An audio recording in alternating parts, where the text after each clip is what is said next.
Cheers, everybody, and welcome to yet another episode of Variables, your favorite Friday night, late night hash cast. Streaming everywhere at 11 p.m. Eastern Time. Happens to be 10 p.m. in Professor's Zone. Happens to be 9 p.m. in Pedro's Zone. Might even be 8 p.m. or like -5 UTC or however they label that stuff. But anyways, we're here every Friday night live, and then you can catch us on Spotify, YouTube, X. It's posted everywhere. So just search Variables. Cheers, guys. Tonight we have your favorite hosts, Pedro, Superior Buds, and Itsumi Fergroli, and our special guest tonight, ProfessorDab. Cheers and welcome. He is health fitness coach, product reviewer, influencer, dabologist, and much more. Let's get into it. How you doing, brother? Welcome. Man, I'm good, man. How you guys doing tonight? Doing well, man. Props on the setup. We never know what we're gonna get when someone pops onto the show, whether it's gonna be an iPad or an iPhone or iPhone with the headphone in your ear, one bud. No headphones at all, just lots of echo. Yeah, laptop, no headphones at all. But you came ready tonight, man. I'm coming in hot, boy. Here we go. We're ready, man. Good shit. Dude, I'm going to start it off hard. Can you define the word hash for us? Ooh, going right to the fucking jugular. You mean like no warning? The specific word, or what like is hash? What it is to me? What? Like, no. Sure. What? Just sure. define hash. What is hash? Yeah, when hash you is hear it, what do you think of? Concentrates. Where's the line? Any type of there doesn't have to be a line page. Let him speak. Just concentrates in general. Any bud that's been made concentrated, like hash is, what you've derived from the plant. Whether that's like water hash or you're using butane. But when I think hash, I definitely don't think like the old term hash, where like it's like kind of more like plant material. Like that, I definitely like just rub like chars type hash. Or When I think hash, I'm thinking off the bat, I'll probably just say rosin. Like that. If you say hash, it looks like right. That's like old school hash. Nowadays, as like the time's coming up, I would just say rosin. Because if you were to tell me, hey man, I got some hash you want to smoke, about, oh, what kind of rosin are you talking about? I saw Fergroli over there just shivering just a little little bit. I think where he's getting at is it seems the time, or that the word seems to flow with the time, right? And like currently in the present culture that we operate in, hash is often referencing just that, and I saw yours work too, Pedro, because Pedro doesn't necessarily believe that rosin is in particular hash, right? Like he's yes and no, no, dude, well, that's what I was getting at is like, and I think I said this before, the resounding answer that we're receiving from, it seems like the more we compile answers, the more resounding answer is a concentrate, period. Doesn't matter if it's hash, rosin, BHO, fucking, it doesn't really matter. It's a concentrate, and like I said, I'm a line drawer. You guys know I'm a line drawer. So as far as like hash, it ends with the trikes. But man, it's when I go to a session and somebody says, hey man, you want to go smoke some hash? I no longer immediately think that we're going to sit down and smoke hash. Like we're going to either sit down, we're going to smoke either hash, rosin, or BHO. And I hate fucking calling it BHO, but that's what we're going to call it. And honestly, if someone says hash to me, I almost expect that they've got some sort of heady hash, because not everyone's throwing around the word hash. It's like people that love hash are throwing it, and honestly, I probably heard it out of the mouths of people twice my age more often than I have anybody around or young, my age or younger than me. But maybe that's changing now, because again, it's your area. That's true too. Yeah, I think for me with the age, I still draw the line. Hash is old school hash. When I think of hash, that's what I think of. Everything we smoke today, I don't think of as hash. I think of it as hash derived. Yeah, but it's not hash. That's kind of where I'm at. And that's just because I grew up smoking actual, like, oh, let's go get a brick of hash. Like that meant something to me. But now to your point though, if someone tells me like, hey, let's go smoke some hash, I'm going to ask them what they're talking about. I agree. Because it depends on the person. If it's like you said, if it's a heady person, I'm going to expect some good hash. But if it's just, the 20-year-old kid that hangs out with us every now and then. I'm gonna be like, what are you calling hash? Because did you get out your grinder? Like, Yeah, you got a question. Was it from the scissors? I mean, yeah, right. Who it is you're asking? And you got So a question. on that same note, Professor Dad, what is your favorite hash to smoke? What is your preference? Now, see, I'm not a rosin snob, and I don't want to, because like nowadays, like the fad is like everybody should be smoking rosin because it's a little bit supposed to be healthier, right? But if you have great BHO, I'm smoking it, right? So it's really hard to say, to be honest. If it tastes great, if it's made from somebody who does great quality work, I'm smoking it. Just like why I supported for Growly for as long as I have, because it's great. You know what I mean? And as long as the medication is made with love and it's been, like if you grew the plant right and you're trying to extract it right, then it's gonna be good. So if it's smoking, if it's getting me high, it's hard to say, man. Like I'm not gonna say rosin over BHO because I continue to get his shit all the time. Like, you know what I'm saying? And he's not the only one. There's a couple, there's very few that are up there on that level, to be honest with you. And when I mean on that level, it's like there's different levels to this shit. And like when it comes to like really pristine quality and getting those really true terpenes to come out in every single dab, you know what I'm saying? And so when you're getting that consistently on a very consistent basis, like, and I mean years. So I just smoked his strain, his lime skunk from maybe 2 years ago. I was trying to finish off that one jar I just found in the back of the refrigerator. That's head stash, people. And that tasted basically almost the same as the one that I just got from him now, right? Maybe a slight degree. It was probably terpier. The one he gave me now is terpier because it was newer, right? The older one was probably a little bit more oxidized, whatever. But the consistency is what you're looking for when you're an actual patient. You're looking for something to affect you the same every time. You know how hard it is to get that same flower, the same smell, the same everything. Like that's not you got to easy. go chase a grower through a dispensary if you're going the legal route, and then you're relying on too many variables. There it is. Hey, so I've got a well, I gotta say, first of all, that Superior Buds, you are no longer the only member on this show currently that has smoked both Fergoli and Pedro. Oh, I you're thought right. that was kind of cool. Let's go. Joining the elite group, I've been man. around. And we'll get it more into that, but I also I just wanted to say, like, I got into this, the reason I bring it up off the bat, the whole hash definition, and the reason I've asked it of many of our guests, not everyone, but many of our guests, is just because of the elitism, and I didn't like where it was going with all that. And I think that I know that our lexicon changes over time, and we're constantly, the cultures shift words, and they, pendulum swing, and we redefine words and come up with new words and everything. But I just looked it up in the dictionary one day, guys, and it wasn't just like some 420dictionary.com or something like that. It was like the Oxford or whatever, some internationally recognized dictionary.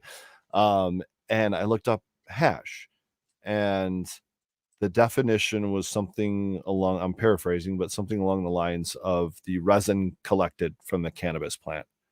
And I liked where Pedro was kind of leaning that direction just, a few moments ago. I liked kind of the way Professor Dab defined it. And that's just what it is to me. It doesn't matter how it's processed, but if you're collecting the resin from the cannabis plant, you now have hash. It just might be in a different form. We might call it blank hash or hash blank, or hash squared to the blank, or whatever, but but it's all hash. Yeah. The question then becomes, kind of, because we've all kind of indicated that we not need to ask, but we prefer to ask, is it then kind of a nice thing to do, for us heady guys, I guess. Of course, there's levels to this shit. but to disclose, to like, yo, do you want to go smoke some old school hash? Yo, do you want to go smoke some BHO hash? Yo, do you want to go smoke some hash rosin? Should that be sort of a thing, or are we looking at this too deep? I mean, that's up to the artist, right? Because I I'll think tell you if you know what, who you're smoking with, that's Yeah. exactly it, man. I think that's a big part of it. Yep. Dude, if you know I who you're hope to have smoking with, you know Rascal what you're Farmer smoking. on soon because he's the producer of that Oh, hash up there. Rascal! I haven't Yeah, talked to man, Rascal and- face to face for a minute. He's hoping to join us as well here soon. I We're mean, trying I'm to find a down. date, but he's the grower and processor of that hash up there that I showed you earlier. And I mean, yeah, like he's gonna tell you that about it, you know, and how he created it and the fact that it's a temple ball and all that, because it's an art and it's almost kind of like a lost art, you know, and he's just trying to like share his art, you know, and I think there's a different level of respect for that versus someone that's just like, here, dab this, you know, versus, hey, you want to try some of this hash from my garden, you know, like, ooh. I do that anyways with people. I will say I hate watching Rascal's fucking finger fuck his hash, and I'll tell him that to his face. I hate watching. I bet you there's a lot of people that like it. I fucking hate it.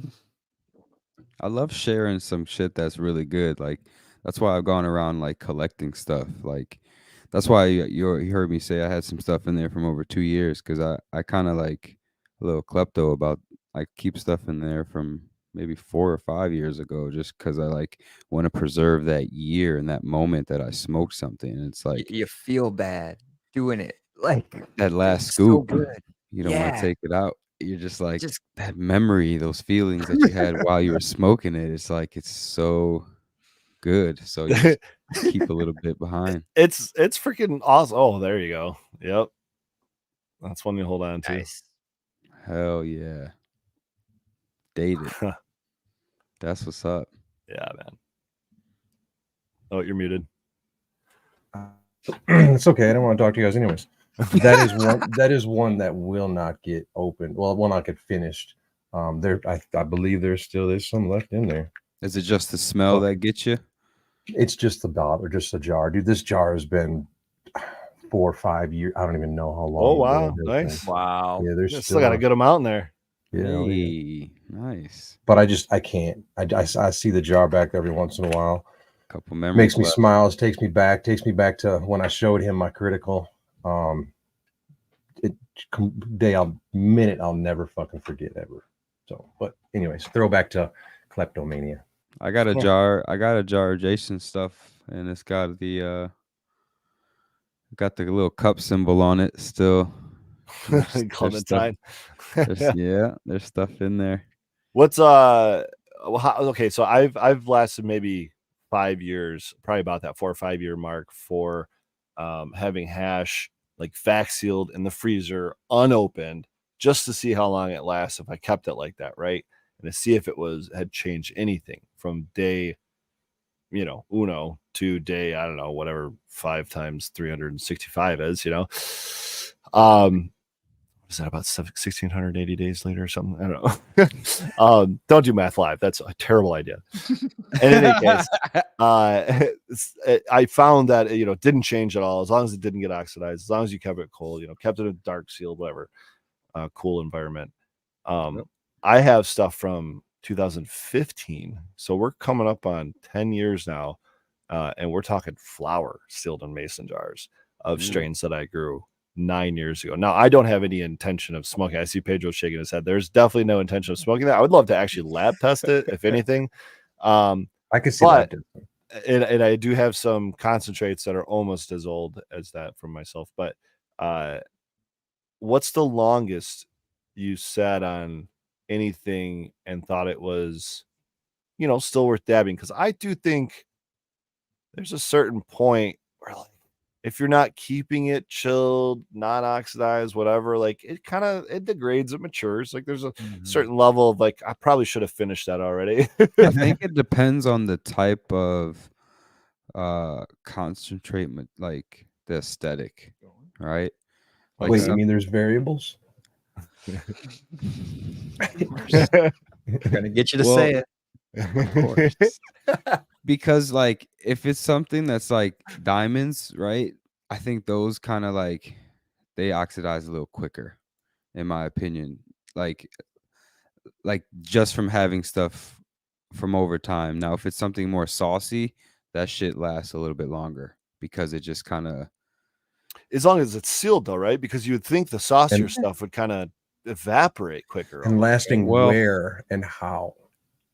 in a cooler, in a refrigerator. Cooler Mine- refrigerator. Mine don't leave the refrigerator. As soon as they come, like literally this leaving it here is probably the longest they'll sit out on the counter, and then they go right back inside.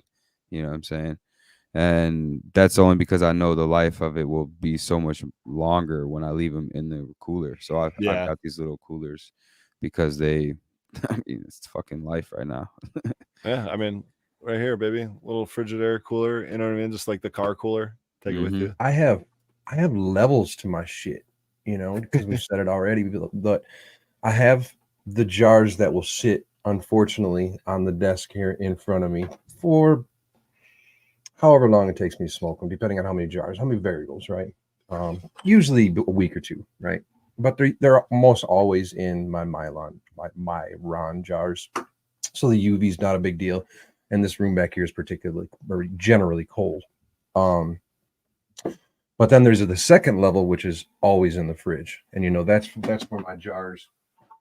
That's where the jars that aren't even, they're still fresh pressed, still sitting in there. They're curing. They're literally cold curing.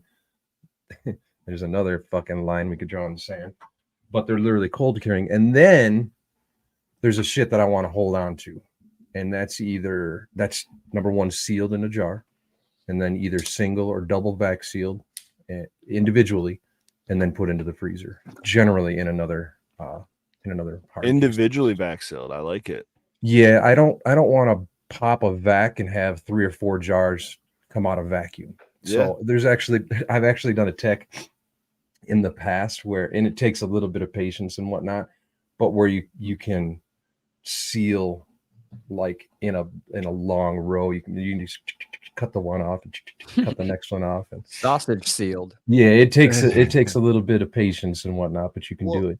I thought I Technique. had it around me. I don't think it's handy. Usually I have so many things on this desk. I just pull things try to, within range. But you've got the vac sealer, right? With the lid that comes down, and you click the vac button, and then maybe you click the seal button or vac seal button or whatever, and it closes down and vacs and seals in the same spot, right? Mhm.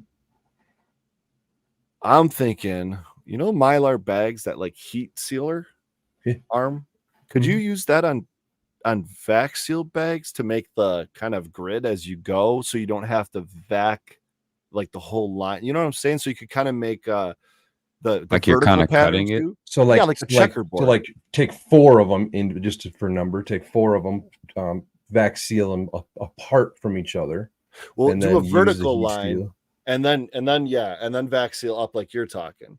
But maybe you have 6 vertical Yeah. lines or something. I'm just wondering if I've never tried that before. Yeah. I might give it You'd a have to try. do 2 of them because you'd have to cut between them, to separate it. But yeah. Oh yeah. Mhm. Good point.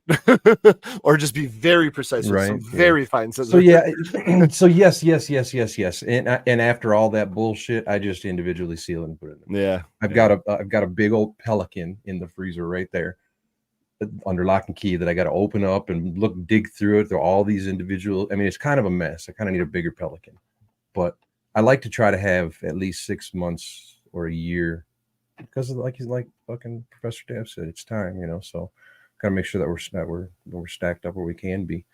But yeah, so there's levels. There's on the jar, or there's on the counter, there's in the fridge, and then there's long time in the freezer. Always vac sealed in the freezer. I guess I got always a run couple out on the before I counter jars. get to long-term storage. You what? I always run out before it makes it to long-term storage. Dude, and that's where when Fergoli One of was asking- those. when Fergoli was asking about the long term, man, I think 2 or 3 years. When you max. first wash and you pull like a couple 100 grams, you're looking at that fridge like, damn. Mhm. And a couple months later, and you realize like half's gone. You're like, what the fuck just happened? Yeah. Couple months.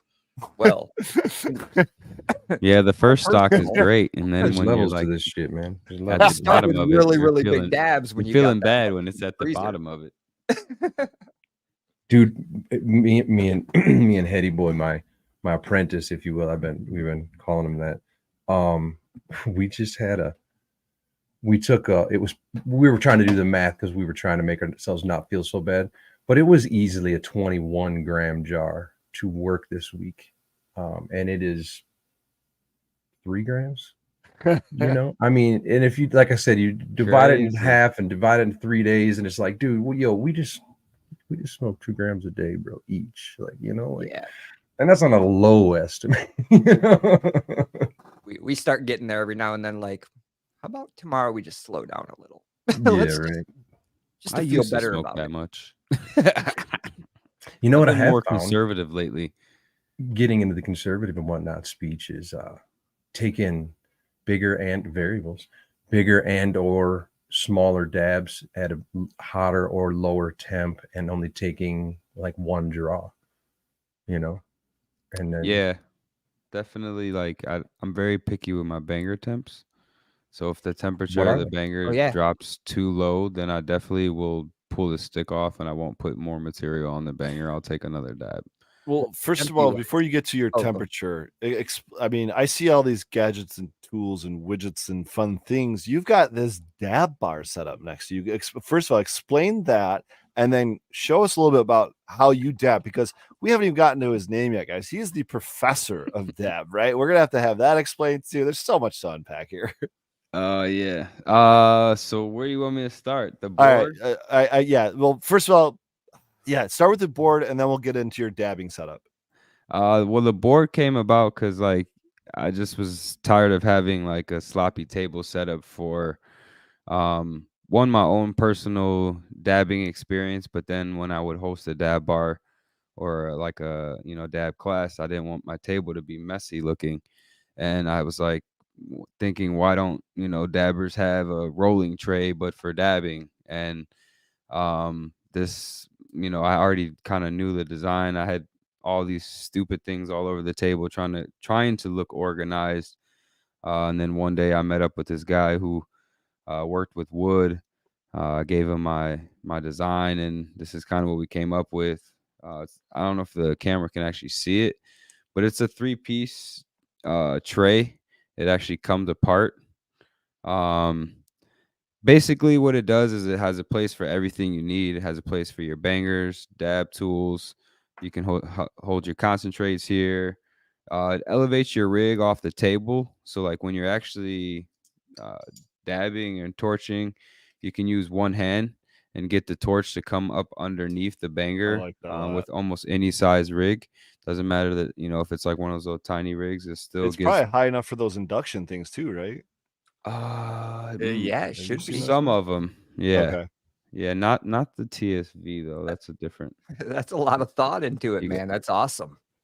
I'm very much into organization. I wanted to elevate the aesthetic of the way dabbing looked. I didn't want this sloppy, messy stoner, because that's not who I am. That's not what I am. That's not the image that I portray in the cannabis industry. And so I wanted to make sure that if people wanted to elevate their table setup, there was something available to a very high degree, and this is it. You know what I mean? Like there's no other setup out there that I've seen better than mine, because I've thought this out so thoroughly. You know what I mean? The middle platform, the elevation, it comes off. There's space underneath for storage. You can put your concentrates under there.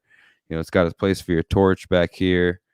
Probably the camera can't even see it, but Yeah, it's even got your name on it. I'm just now realizing too. That's I'm sick. about to my have to get me name's one on of it. those. Yeah, and Yeah, I'm kind of over my white silicone mats that I have to Yeah, I'm replace over every my 3 shit shows now, because they too. get dabby dirty.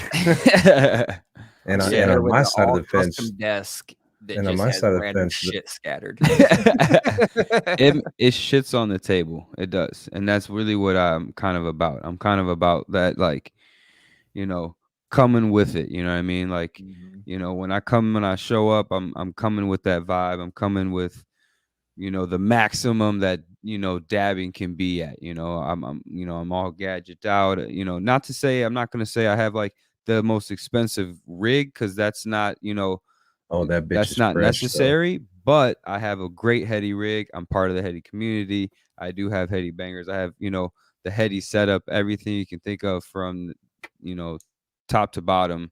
I'll think it through before you can already have. If it's already out, I probably have already ordered it. I probably already got it. You know what I'm Love it. saying? Like, if it's heady enough, or if it's nice enough, if it fits the vibe, my dab tools, Yeah. Walk us through it. Walk us through the dabbing experience. Give us a close up of that rig. Tell us about the temps we're aiming for. I see you got a torch, so we're doing torch, not doing induction or e-nail or something like that. It looks like you got a So is that this a is turf for slurper? What is it called? So this is a turf slurper banger. I got lots. I mean, there's so many different bangers you can use, right? But this is for the traditional dabber, right? This setup. It's not for the person who's going to use Traditional. This is way past what I'm doing over here. Okay, I'm not. This is high class. It's not.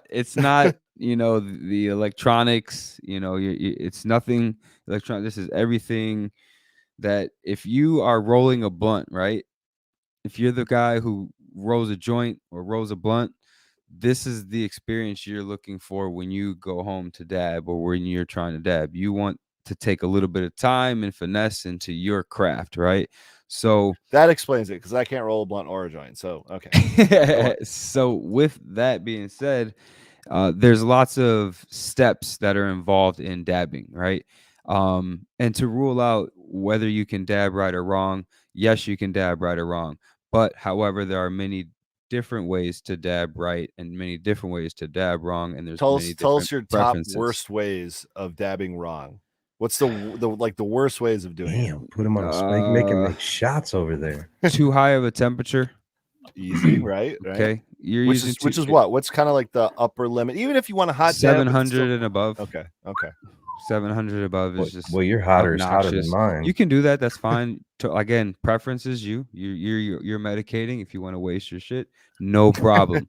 I'm into efficiency and effectiveness. I'm trying to get the most out of my shit.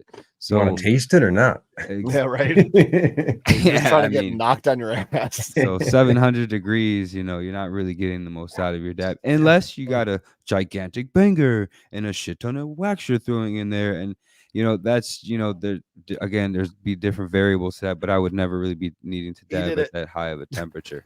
So he did what? He said variables. He said it. Oh, cut it. cut it. But again, I mean, there's different ways you can do this shit. I mean, I do have a preference in the temperature I like to dab at, which is probably around anywhere between 550, 580, depending on the concentrate. That also depends on the aesthetic of my concentrate too, right? Is it coming out of the cooler? Is it sitting on the counter? That would also depend on what temperature I'm going in on my banger, because bangers only hold the temperature for a few seconds in the right range that you're trying to dab, right? So if unless you got an e-nail, but yeah, unless you have an e-nail, exactly. So if you're traditional dabbing, if you have to torch your banger, or even put it sitting on the TS, whatever the fuck, it doesn't matter. If you gotta torch this motherfucker up, you know what I'm saying? You basically have to wait for it to get it to this perfect zone that you want for your preference, right? And for my preference, that zone is probably anywhere between 550, 580, 6, somewhere around there. And if it's coming out of the cooler, I always tell people I'm starting to put it in on the banger around 600, because what I've learned is that colder temperature is going to immediately drop your banger an extra few degrees immediately. It's like throwing a steak in a pan. The pan is going to cool off as soon as you put that in the pan, right? So taking that into account, my banger temperatures would be dropping a lot faster, and I'm like not getting the best out of my dab. I'd only get through like half of the amount that I put on the stick. And so I figured out that you just got to go in a little higher if your wax is coming straight out the cooler. If it's table temp, then you probably would want to go in probably around like 550, especially with like rosin, something like that. So yeah, that's not something I would even really consider, because I honestly like I should do the cooler behind me, but there's nothing in it. It's unplugged. It's for show right now, because I don't really keep shit in the cooler unless I'm trying to do that long-term storage. And in that case, it's getting vac sealed, putting in a freezer, and just forgot about, until that one day. And I'm like, shit, I'm out of hash, guys. What do I do? The cooler, go to the freezer. Digging down past popsicles and old, ground beef that's probably no good anymore. You guys have a different advantage, right? Being a grower or a processor, you get your hands on material a lot quicker, sooner, almost whenever you want, almost, I guess you could say, right? I mean, So you it's kind of a plan for thing, but you can time it out better, right? I, on the other hand, don't have that privilege, right? I don't know when the material's coming in. I don't know how much stock you're getting in. So shit, if you ain't got it, I ain't got it. So I got to make sure it's sitting in that cooler to you next time that you have, you know what I'm saying? And well, yeah, especially depends on the grower too, because right, some people are pumping out the same stuff every month or whatever. They got a good sized grow, maybe they got multiple grows, or they will grow the same cuts or something, or they're growing whatever the hype is. But yeah, for someone like myself, that's pretty much mostly for the last 5 years or so, kept like a half a dozen strains, and some of those a couple of those have been around longer than those 5 years. And it's like, yeah, like limited plant counts, all that stuff. Like it's hard to keep a level of production that means things are in stock. It's basically impossible to do. Are you perpetually harvesting then? Like yes, you're staggering everything. It's all stagger. I mean, you're continuously producing. So like that's different from my setup where I chop the whole room, wash the whole room, store everything until my next harvest. So I'm kind of, there's been, I think there's been, fire. I want to say twice, probably 3 times in the last 4.5, 5 years that I've not had a flowering plant in my main flower room.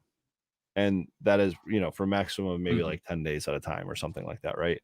And that's not because I'm harvesting and putting in new plants, immediately flipping and being that efficient. It's because I'm perpetually harvesting, perpetually cloning, not keeping moms, so to speak, but perpetually propagating, I guess would be the term, and cultivating these strains, harvesting them, processing them, just rinse and repeat.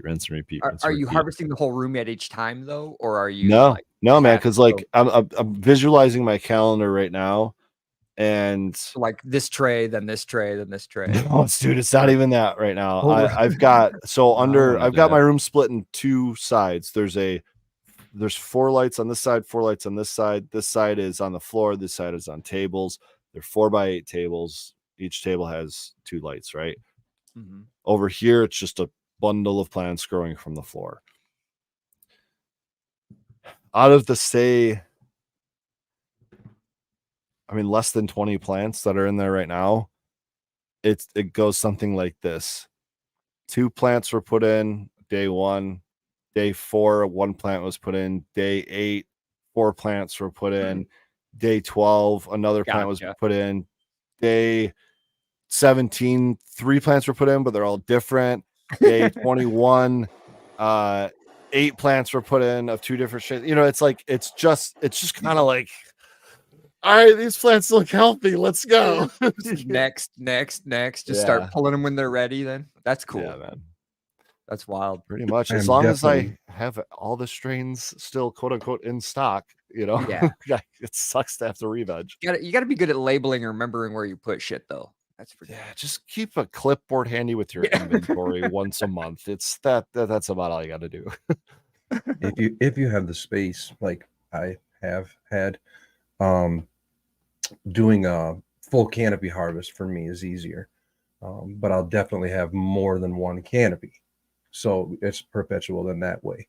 I have 2 3x3 tents sitting next to each other, and then I've got a full canopy so that I can at least have something perpetual. But on the same note, that's why I have that goddamn big stash in the freezer, so when shit goes wrong or whatever, you get an infestation, you got to move, you got to do this, you got to do that, you lose a run for whatever reason, COVID.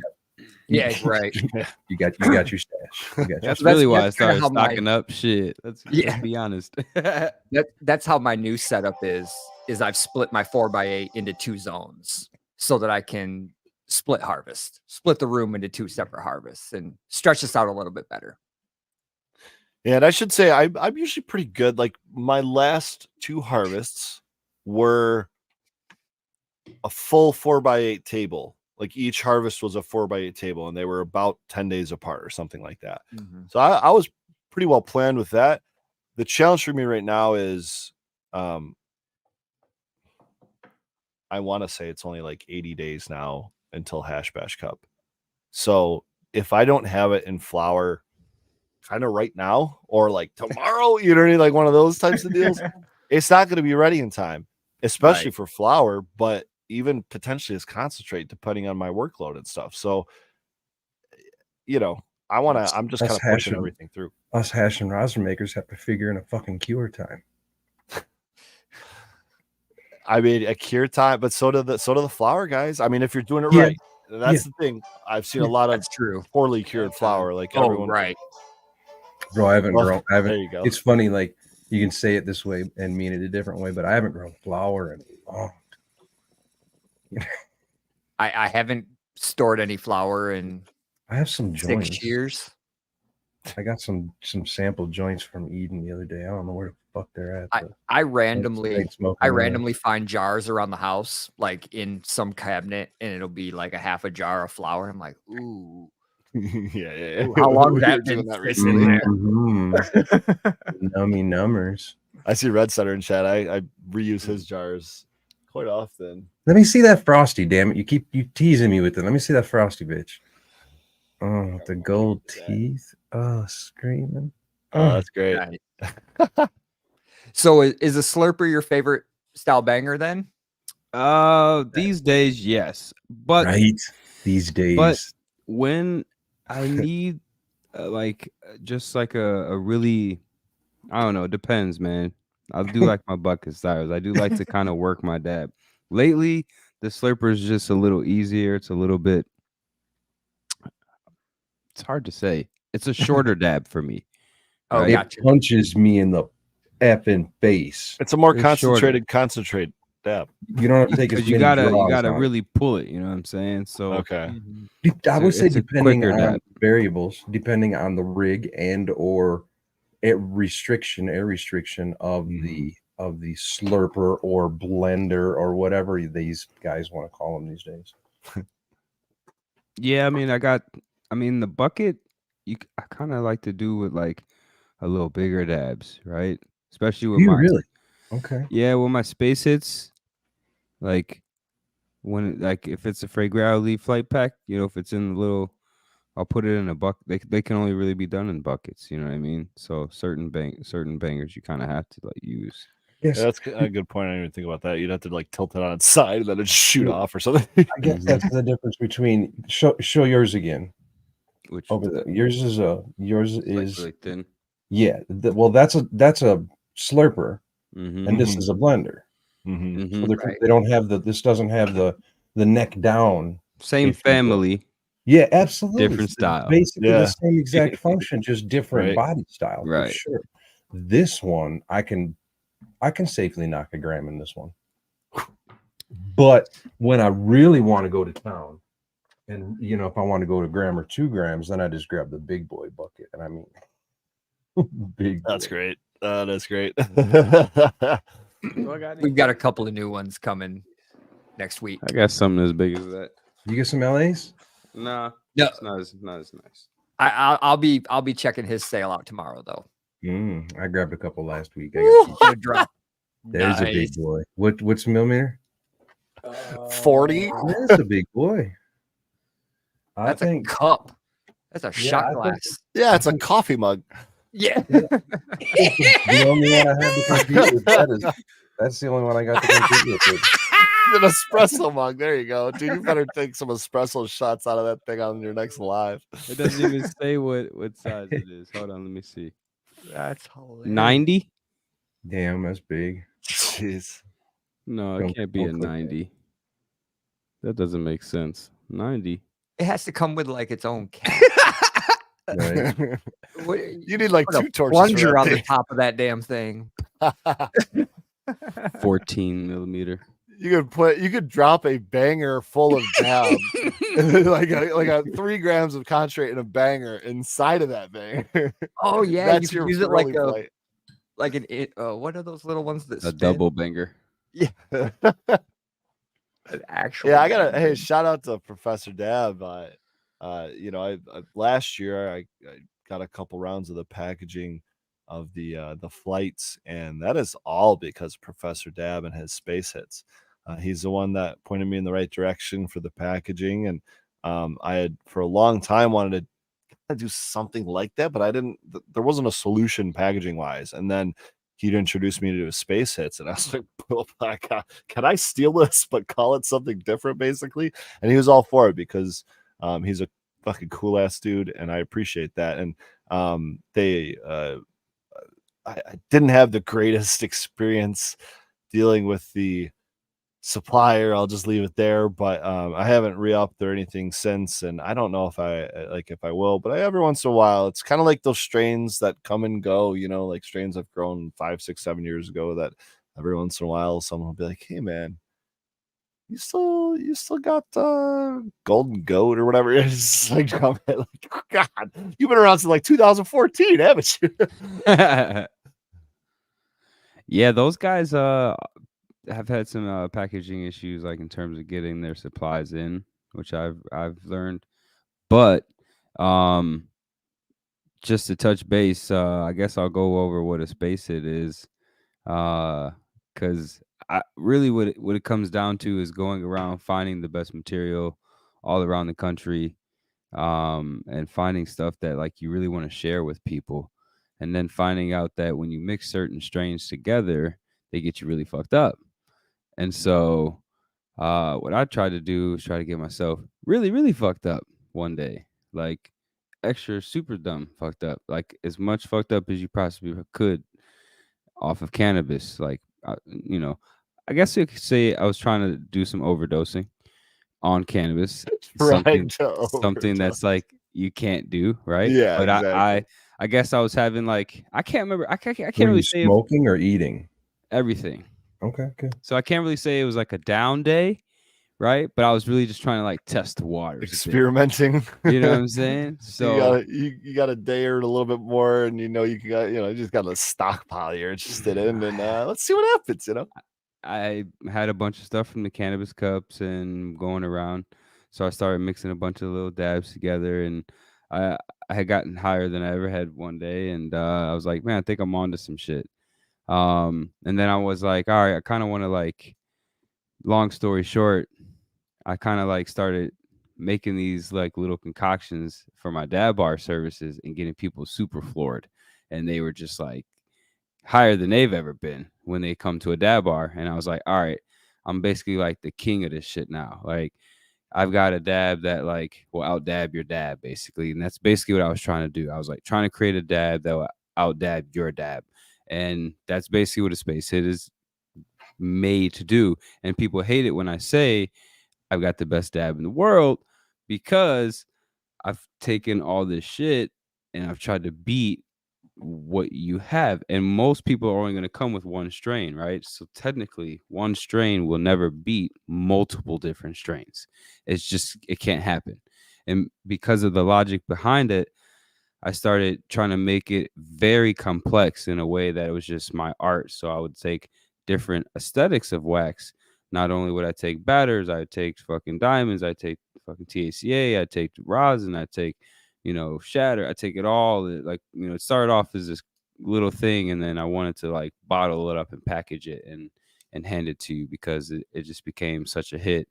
and it was this witch's brew, right? Of like, it wasn't, you guys saw my flights. It was, okay, maybe this one's clementine. Now you get to try some lime skunk. I'm now over to cobra milk or whatever. His was like that entire flight, but in every bucket.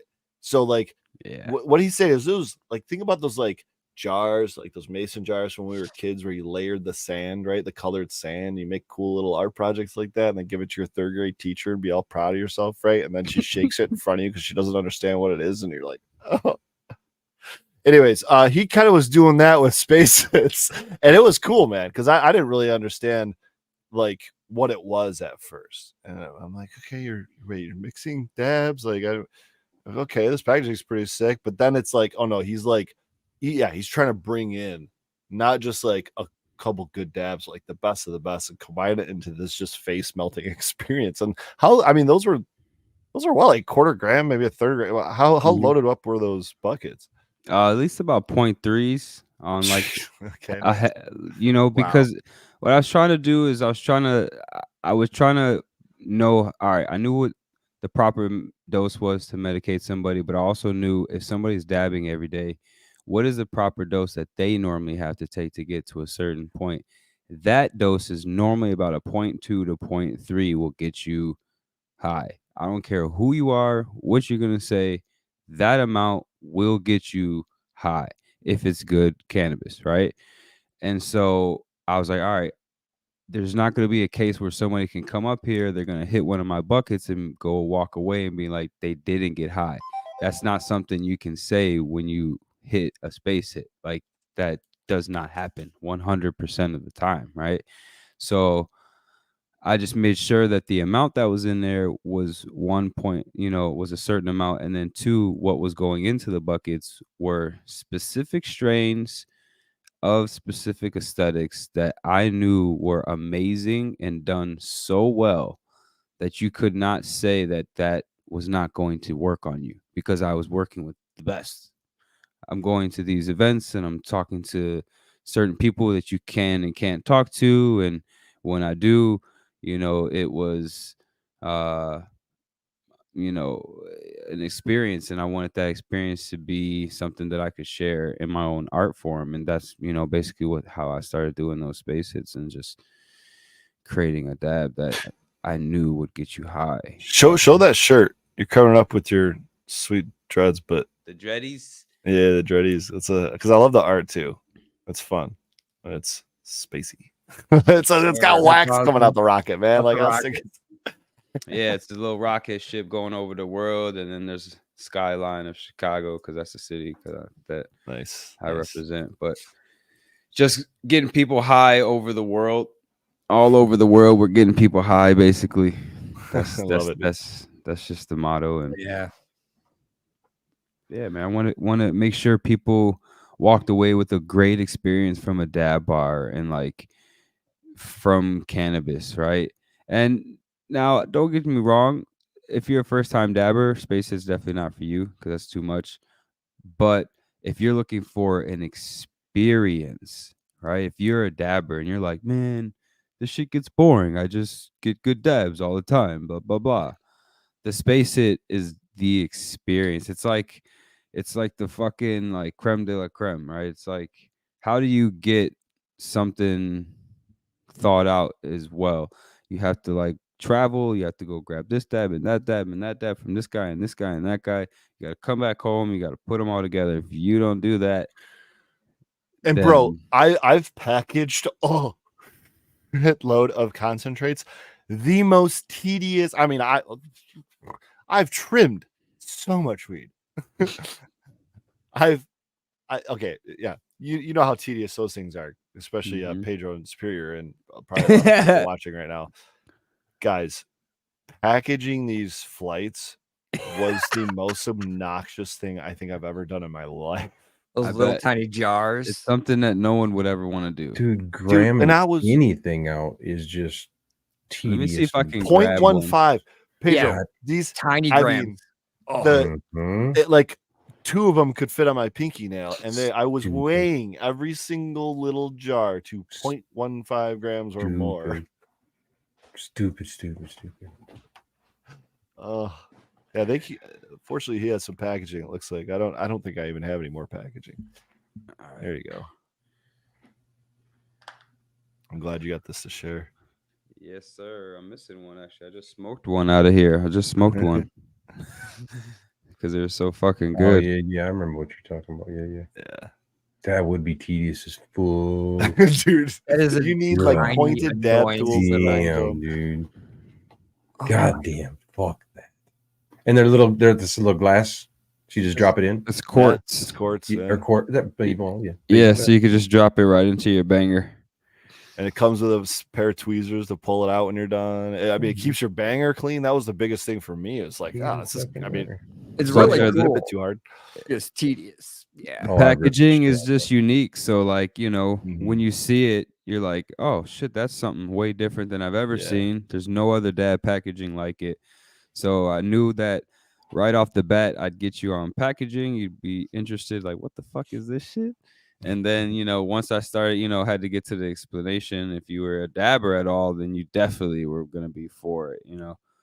And if you've ever tried one or ever get the chance to, you know what the fuck they're about, because they are a special treat, man. They're fucking good, man. It's like It's a fun time. if I had actually bought some of Pedro's shit, I probably would have made a batch with his shit in it. You know what I'm saying? Hell yeah, you would have. Trust me, because I've been able to try his stuff too. And actually, you know what? Yeah, maybe we need to make a drive. I somewhere, think somehow. all four of us have tried both Fergroli and Pedro stuff. Now that I'm thinking about it. Yeah. At first, it was yeah. just me. Yeah. Hell yeah, Mhm. dude. Sweet. Finally. This But is yeah. fun. A special treat. They really are, man. we're gonna have to make a trip here soon. Filling up the freezer, working on it. We got grape fun dip and garlic punch coming up next. So probably my two closest strains that I have in my garden right now. Grape fun dip being the most recent addition. We talked a little bit earlier about that. One pheno hunt a year or whatever. And grape fun dip was added, I guess, last year. I flowered it out, or I pheno hunted the seeds from Ohm Seeds, flowered it out, found one that I liked and re-vegged it because I don't know if I didn't take any clones or maybe they weren't successful or I don't know what, but probably just didn't take any. I think I didn't take any because I had finally gotten successful with re-vegging, so I'm like, I'll just rely on that, and so I re-vegged the grape fun dip, took 2 rounds of clones on it, and then through the same plant I had already flowered out and took several rounds of clone off of from seed and flowered it again the second time. Tell you what, guys, not as successful the second time, but it was still healthy and great smoke and all that fun stuff, but just didn't produce as much. And I probably could have done a better job of cleaning it up and, actually prepping it a little bit more rather than just giving it haircuts for cloning all the time. But regardless, that is the newest edition, not including the current pheno hunt that hasn't gone to flower yet, but it's pretty close to garlic punch, which I'm just harvest. Those were the 2 4x8 tables I was talking about. So now I have a chance to compare both the flower, which is curing, and the extract, which I still have to run. I know what the extract is like from garlic punch and the flower, what it's like from garlic punch because I've been growing it for 3, 4, 5 years, something like that. Maybe more. I don't even remember now. It's hard to keep track of some of these things. I've got a question. As a Well, grower, real quick, hold on, real quick. So I'm kind of getting to that point where I might have to make a decision between those two, which one to put on the chopping block, potentially. It's not necessary, but potentially, because they are somewhat similar flavors. They both got this like grapey punch plus something, and one of them is garlic and one of them is chem. And those two aren't, I mean, they're different. They're definitely different, but in the grand scheme of things, they're kind of on the same end of the spectrum or on the color wheel or whatever. So sorry, Professor, what was your question? yeah, my bad. I didn't mean to cut you off. Is there a difference between like just growing for concentrates and growing flower just Pedro, you want to take the it? flower? That's great, dude. The consultation that I had earlier today asked me pretty much the same exact question, and my answer to him was pretty much no.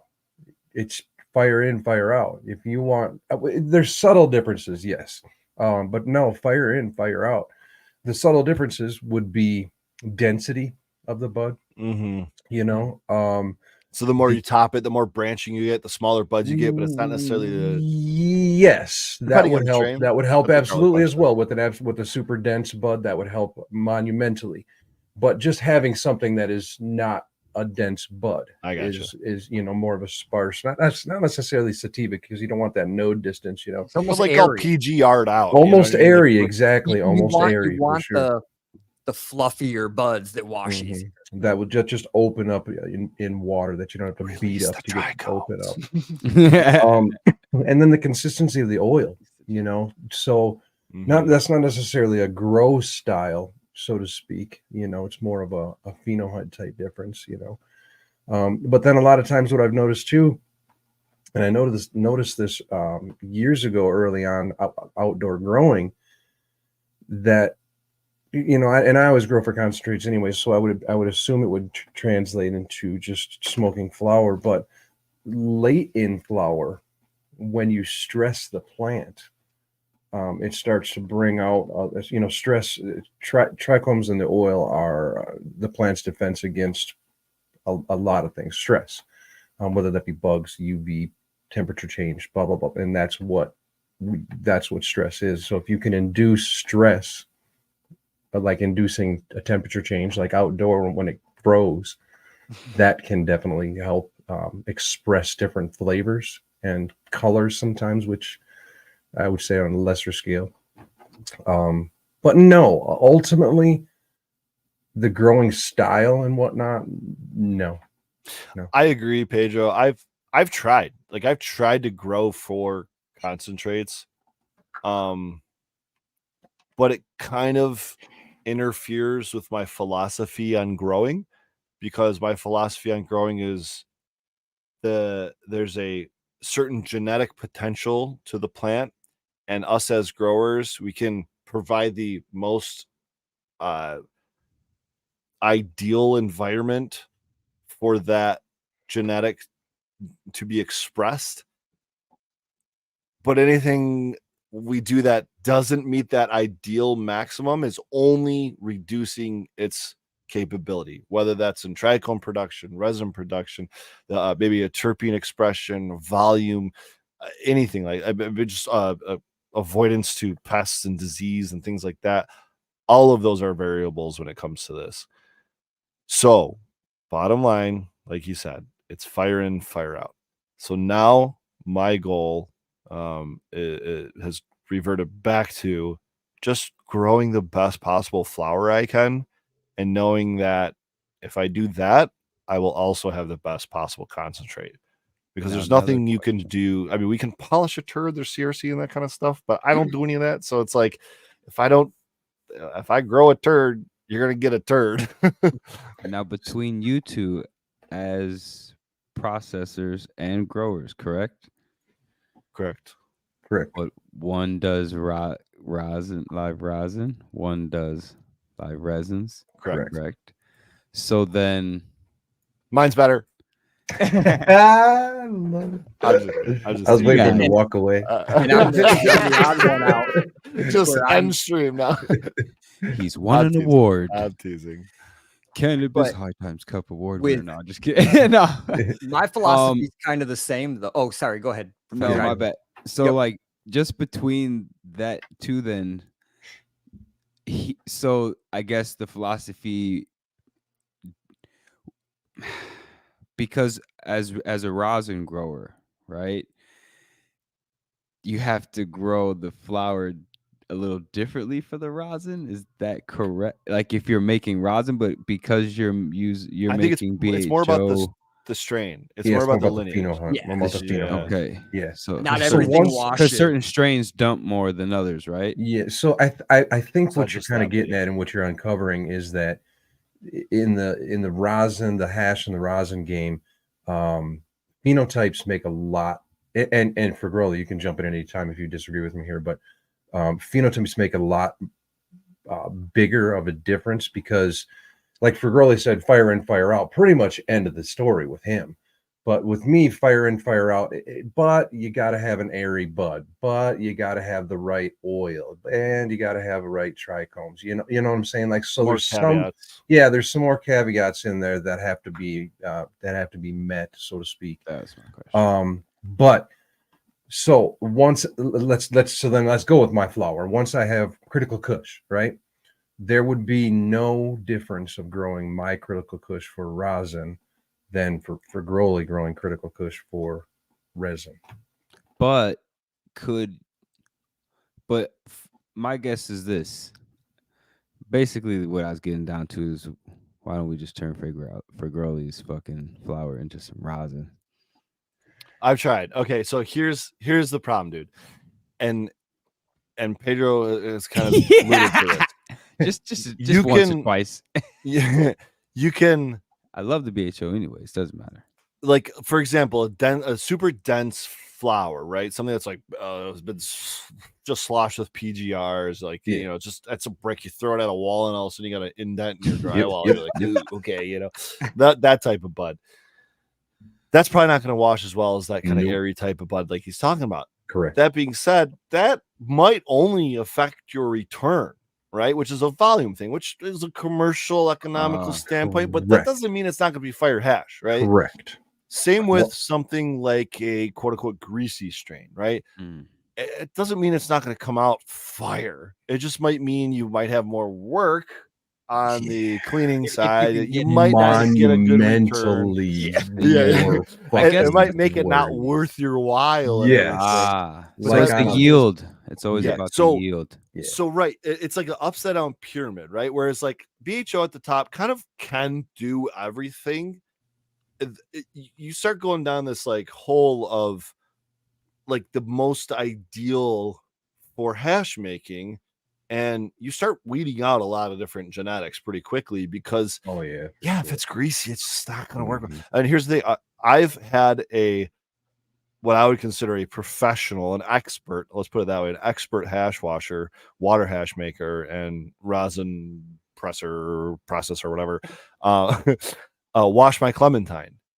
And I don't remember the exact returns or anything, but I'm just going to throw out some numbers. It was something like, okay, let's wash 900 grams of fresh frozen.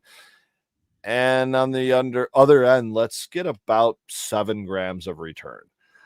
And so it's like, that's not worth anyone's time, It was great smoke, but I'm not doing that again, So like, I'm just going to keep that for BHO and know that, well, at the time, it's just not going to work. Now, what would be the numbers on BHO? Yeah, wait. You want to go back to that you want to go back to those numbers with rosin? Because I just pulled up my phone. I'm ready. Yeah, let's do it.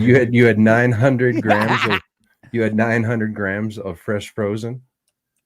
Again, I don't remember the numbers, but that's okay. It was less than 1% return. Let's just go with a 900 gram return. 907 of fresh frozen flour. Fresh frozen to, I assume it was rosin. Yeah, it must have been rosin at the time.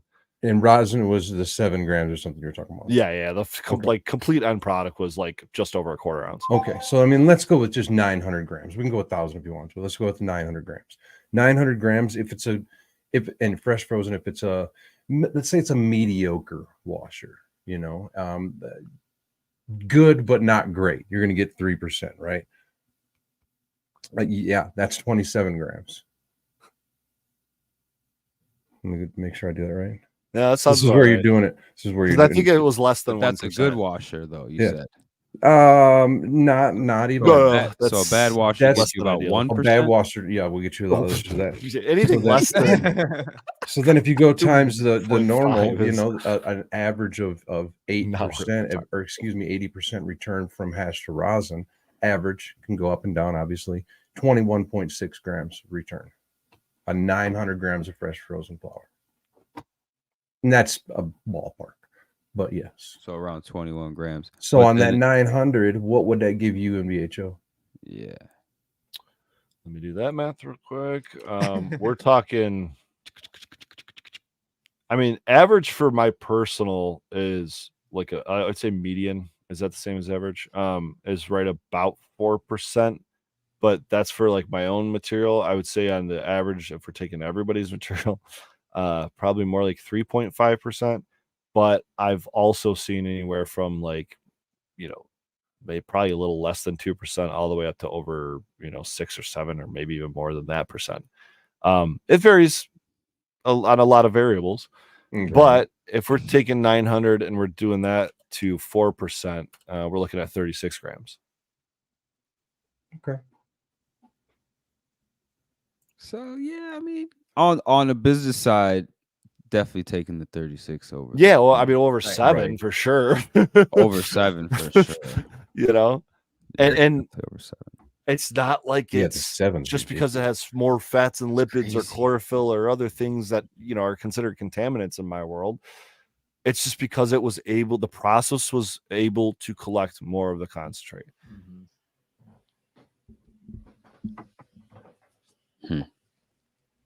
It's just, but here's the thing. I think that the best washers are still going to do it's not going to beat BHO. It's going to be maybe equivalent, but it's not going to be, whereas No, shitty washers can still do awesome in BHO. let me And give you a best case scenario on that. So for 900 grams, What was that? 6%. yeah. Let's go. Well, Let me do this. Like let's go 60 grams. 60 grams. Let's go 5.5%. Right? It gives you Oh, 49 grams of hash. I thought it was 50 grams. Dang it. No, 49 grams of hash. And then if you're going to get, We were running down. I've recorded 90 percenters, so times 90%. I mean, that's 44 grams of fire fucking hash rosin. Yeah. I mean, the best of the best, right? So, I mean, what do you want to do, man? And then, the funny thing is then you start talking about my half dries like I do on my critical, and how do you even run the numbers? Yeah, that was what I was going to say too. It lost in between. The 900 grams of weight, how much of it's water and, Well, so that's where I was going with it. 80% water. We're looking at 6.42 ounces of flour. Would you rather have 40 plus, 36 to 40 plus grams of the headiest, best hash you can possibly get your hands on? Or would you rather have basically 6.5 ounces of fire flour? Right. Send it in chat, guys, right now. I want to know whether you're on X. I'm going with the hash. Twitch. The hash, you go with hash. That's a damn. What were the numbers again? How much flour? 6.5 ounces of flour, or let's call it 40. Well, let's call it 36 grams of hash. Yeah. I'll tell you why. Because even when it's as good as the best, it's like it always feels like it tastes kind of burnt. Dude, I've always said this. Didn't we say in one of the I was like, you want to know what the problem is? You're fucking smoking flour. It tastes like burnt flour. It tastes like burnt flour for sure. The dab tastes like just like greasy. Yeah, I'm just not. I used to flavors you can get through the dabs that you just can't. It's insane. Here's the deal. And it's a lot less smoke on the lungs, so it's way healthier for you. Everybody gets mad at me for saying that and whatnot, but I'll be the first person to say that if and when I do smoke a joint or smoke some flour, fucking gotta sit the fuck down, man. When you jump from boat to boat, like if you smoke from flour for a while and then sit down and hit a nice, dab of some hash rosin, or if you just smoke hash rosin all the time and smoke some flour once in a while. I ripped the bong right before the show. I was like, Professor, give me a minute. Mrs. Frigoli packed me a bong. I have a mission. Pre-show dab, during show dabs. Right? Speaking of dabs, you should probably take another dab. I'm thinking, I'm trying to think about how, in my consumption rates, if I had 6.5 ounces sitting in front of me, or 36 grams of concentrate sitting in front of me, and I only got to choose one until it was gone, right? Like how long? And that was literally the only thing I smoked until it was gone, and I was just at my normal rates and everything. How long would one outlast the other? And I know you get sick of stuff, and that's not the whole point. The point is at the rate you smoke flour versus the rate you smoke dabs. Is 6.5 ounces of flour going to last you longer than 36 grams, or is 36 grams so long? Honestly, I think it's going to be pretty freaking equivalent for me. I have no answer. I have no idea. I mean, it depends on the type of high you're trying to get. If you're trying to get the intensity of the dab high, then you're definitely going to be smoking shit ton of flour. Smoking a bunch of belongs. You're going to just be back to back to back. But then again, that's harder to do. It's like, how much time do you have to be so they're rolling it, rolling and hitting and packing it. And it's, I mean, if you can't smoke indoors right now, guys, it is cold as shit outside right now. It is 3 degrees where I'm at right now, and Oh, windy. I'm not gonna go stand Ooh, it's outside. 7 degrees outside. Here's the here, thing. Check this out. So besides just being, the vapor and smoke, I guess, if you will, I went out and I don't drink at all. Actually, I had an NA beer. It was fun. But I went out to a bar a couple months Jules ago. rules. Sorry. And it's all right. and I went into the car and took a couple dabs, and my buddy smoked a couple joints, and we went back into the bar, and we weren't even like trying to do this or anything, but everybody noticed him as smelling like fucking weed. You smell like some weed. You smell like weed. Not a one person said anything to me about smelling like weed or anything. So on the inside out that side thing, I don't know, man. Dude, I mean, think It's I think like it's a hell of a it's lot okay easier to to- smell like dabs, but it's not okay to smell like burnt flour. That's what I'm kind of getting at. Yeah. I mean, Like, I'm not. I would I'm not the take his biggest fan of these, jar but- and start dabbing myself all over my neck and just start Right. walking around rub with into my some beard. The But I Turks, right? definitely am not gonna like smell good like if I just smoked a joint and then walk around and smell like burnt flour. Right. I Now, don't know when to Fergroli rub a pointed out. roach on them. Now, Fergroli pointed out there for ultimate fucking convenience, for smoking the oil and for just going into the bathroom and taking a quick rip. That's the answer right there. I mean, at a certain. I mean, I've been in. Can't lot do of that in different the airport. Not You the can airport. only dab- Definitely not you the can- airport. You can but dab in the airport. Been in a lot of commercial. Definitely do not do that in the bathroom of the airport. Definitely do not. I mean, You can dab in on the the airplane, airplane. especially. or yeah, that's what I meant. I was gonna say that the airport bathroom. If might you're trying to be live life really, one really time, with you can that. do it. But you don't need to do If it. I'm honest. I've lived life once. You know what I'm saying? I had to too, but I had to do it just to prove I could do it. This is what that's for. That's what I'm. People are starting to like. What the fuck are you doing, Pedro? But I'm taking any rosin that I don't want to smoke, whether that's food grade or if it's just rosin. Jarring that I don't pickles. Smoke. Yeah, I'm jarring pickles over here. I'm I was gonna say you might have to explain what that is, Pedro. fucking oily as shit. It's so simple. I just take the rosin that I don't want to smoke, which is generally the 45 micron or whatever it may be. Put it in a jar, decarb it. Once it's decarbed and warm, throw in 50% coconut oil. That's my ratio, just because that's what I want to do. And then it turns into, I mean, this is just room temperature. It turns into this consistency. So then I get a big syringe, a big plastic syringe, with a lure tip or I don't know whatever, it doesn't matter. And I just fill up those little gel caps. I wish I had them here in front of me, but you just get the little gel caps, the little food grade gel caps. Were they double zeros or something like that? Yeah, double zero, whatever the hell they are. Yeah.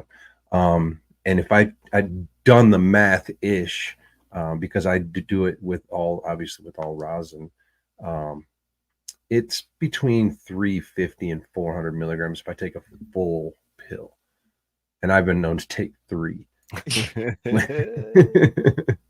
I think I mistakenly did that a couple times before the show. Yeah. Oh, shit. Well, mistakenly. All right, don't take those. I have not. I've only done that once since I did it a couple times. So, Professor, you like edibles? I mean, obviously you got Dab. Oh, we didn't get your name, dude. Where's Professor Dab come from? Are you like good call. Were you hold on. I got this, guys. Did you spend, like 8 years going to school, getting a PhD just so you could become a doctor and be called professor? Or maybe you got a teaching certificate or whatever. I don't even think you need that nowadays. And you're a substitute teacher. You just, maybe you're at a college. You're like, I guess I'm a professor now. Or maybe you just have a shitload of student loans and you're like, fuck it, I'm a professor now. Where's the name come from? Ah, man. All right. It really comes from a lot of stuff. All right. It basically comes down to, well, the name came from this. Basically, do you guys ever watch And One basketball? Back in the day, dude, I had the LeBron James VHS tapes before, like when he was in high school. Those And One mixtapes. Yeah. I was trying to basically figure out a name that fit my aura, that fit who I am, like what I do. and a lot of my lifestyle is about teaching. It's a lot about coaching, um, and I was trying to figure out a name that I felt like had some authority to it. Uh, and so when doctor's cool, but there was already doctor at the time, Dr. Dab, and I was like, man, I'm trying to be unique. I'm trying to be original. And something hit me, and I was like thinking about like the and one basketball, and I was like, man, I'm trying to be, that guy who's underestimated, but whenever he shows up, he's gonna fucking kick ass. The professor, uh, and he was that guy, and then one, and I was like, oh man, professor kind of works. I'm smart. I teach people all this shit, and sure enough, the name was kind of available, and it just kind of stuck, and I just Nice. kind of like really like honed into being professor, like teaching, always educating, showing up with every little detail, paying attention to the details, because the details are what are the most important in cannabis when you're thinking, if you fuck up a detail, then you could fuck up everything. And Well, there's a when I- lot of them. there's a lot of them, a lot of variables. So I had to make sure that I came correct. I always had to come hard, right? And when you're teaching, you have to make sure that you're getting every single point down to the T. And you know, that's just how it came to be, man. Like being a professor, I'm doing reviews. I wanted to make sure I could educate people during the review. I didn't want people to just like see a review and then, man, what's wrong with my mic here? See a review. There we go. See a review and then like just kind of fucking Oh, I don't need know to what the buy product. this, or Yeah, why do I need to it's buy all it hype, and- if I somebody's smoking and they say they like it and then I buy it and then it works like shit. No, I'll smoke it and show you how it actually works. If it doesn't vape, you won't see me. It won't vape in the video. Like if it doesn't hit, like, and I'm very raw with it. I don't want it to be real and just like be honest, because I am honest. Like I'm so honest. Sometimes people probably think I lie because I'm too truthful, and like that's my motto, just being extra honest all the time. So They're getting those details that they haven't even heard before, but haven't been offered before. And that's, you remind me with the Dab Bar setup, it's obviously a different atmosphere, a different event and all that kind of stuff. But like we've talked before about how like bud tenders on the commercial side are often like it's like frontline workers, right? Like they are like pretty much your only source of education when you go in to buy something. And I mean, not to knock on bud tenders, but like most of the time they're getting their information like third hand. It's not like they're in there doing the growing or the They're processing. sometimes Like, getting it from the salesman that sold them. that's what I'm saying. Like, yeah, Mhm. and they're not. It's not Sales like the pitch. sales guy was in there either. Like he might have saw the grow or something, but like chances That's are, like he wasn't boy, I involved at tell you all. what, seeing it Just from this side, regurgitating it's information that they yeah, heard. you really the education You're out playing there is telephone, dude. a big Yeah, part you of it, gotta man. be able to understand the shit and want to understand it, and I'm very passionate about it. And so, and when you come to the Dab Bar, you got a question, I'm definitely gonna answer it. I'm ready. Like shit, it's like this is my shot to show you I know what the fuck I'm talking about, and you know what I'm saying. Like and not only that, but I want to give you a great experience. Again, coming down to the experience of cannabis, right? You as a patient or a person coming to enjoy cannabis should have a wonderful experience, especially when it comes to dabs. Dabs can be scary now. Concentrates can be scary, right? And this shit has to be done properly. You have to be inducted the right way. And so if you've never done a dab, if you've never had a dab, if you never smoke concentrates, and you definitely don't want to do it with somebody who doesn't know what the fuck they're doing, right? You should do it with somebody who's been doing this for a while, who knows all about terpenes, maybe some temperatures, has some good stuff, because again, there's a lot of variables when it comes down to how you want to introduce concentrates to somebody, because it could scare somebody away from cannabis and they won't want to smoke this shit. But this is probably one of the most beneficial and beautiful sides to cannabis, period.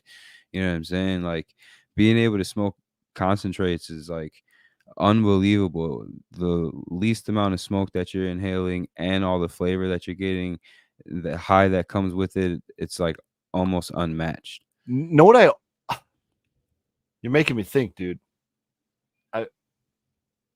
Concentrates are so often in the weed industry compared to the alcohol industry as liquor, right? And so we have beer as weed, and concentrates are liquor, and they often can make the comparison on potency and taxing and regulating and all these types of things. But I look at it, and the reason I got into it is because of the health aspect of it. I come from and still operate on the medical side of this, and I started doing this for myself and still medicate myself, still grow the same strains because they're what helped me,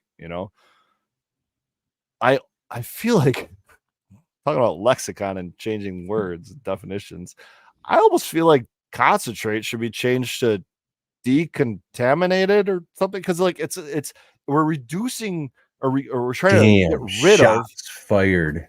We're trying to get rid of all the shit in flour that is not good for us, and We're trying to get deflowering it. beneficial stuff, right? So we're concentrating the good stuff, which means we're leaving behind the bad stuff. Ooh, what is that called? And I don't want to use remediation because that's CRC. We don't do that. CRC. Flour A whole nother term. We deflower it. You like had a semi-automatic, bro. All the flour out there, like fuck. You said deflower it. Oh, bad shit. You know how you feel when people call BHO the bad shit? That shit is horrible. I always gotta defend BHO with like Figroli's name and shit. It's like he's the first person I throw out there. I swear to God. People be like, BHO's boo. I'm like, man, you ain't tried some good shit yet. That's why. Tell us from your perspective, because I mean, I literally watch people walk by me and like they know what I'm growing and they don't want anything to do, or they know what I'm processing. They don't want anything to do with it because they have that implicit bias or whatever it is, right? I've had a lot of people walk up to me, especially the last couple of years, walk up to me and tell me, man, like I gave up BHO a long time ago, but you're the only BHO I still smoke, dude. Like I hear that so much. But from your perspective, and someone that's not either in Michigan or Colorado, even though you've got, the regional aspect to it, what are you hearing about BHO, and why do you think it has gotten the rap it has in the last couple of years? So out here, even in city in Chicago or even wherever I travel to, BHO in general has got a bad rep because the flood of the market of bad BHO came in at such a rush. It came in when all those dirty carts came in and all those people were processing crap and started throwing, and it even was right before the CRC craze kind of came in. It was literally before that. And that's also what took part of destroying the BHO name. CRC and whoever, came out with all these mass productions of horrible concentrates, these Ben and Jerry looking commercial shit, industry. whatever. The stupid ass shit, bro. It ruined the name for BHO everywhere. And so now you can basically you can hide bad flour in BHO, but you really can't hide bad flour in rosin, right? And that's really the argument here now. And so because you can't hide it in rosin, people are like, all right, I'll just go shop for rosin now. And you kind of know what you're getting right off the bat as soon as you kind of see your rosin. But for BHO, you kind of don't know until you maybe try it, right? Unless is that true? And I guess I kind of want to ask Paige with that. Is that true that you can't hide bad flour and rosin? Because I feel like I've heard quite a few stories of people just, all right, I grew a shitload outdoor, didn't really care about it, but I got all this outdoor, I'm gonna go wash it now. And it's like, you're what? Hide it from who? The ultimate end consumer? Yeah, the connoisseur, or just there's the variable, right? Mm-hmm. Is it just the person that wants to spend the least amount of money they can for the most amount of product they can get? They don't care what it tastes like, what it smells like, what it everything, But as far as can you hide it to a connoisseur, to somebody that actually cares? No. And I would say the same about CRC. You can only polish a turd so much.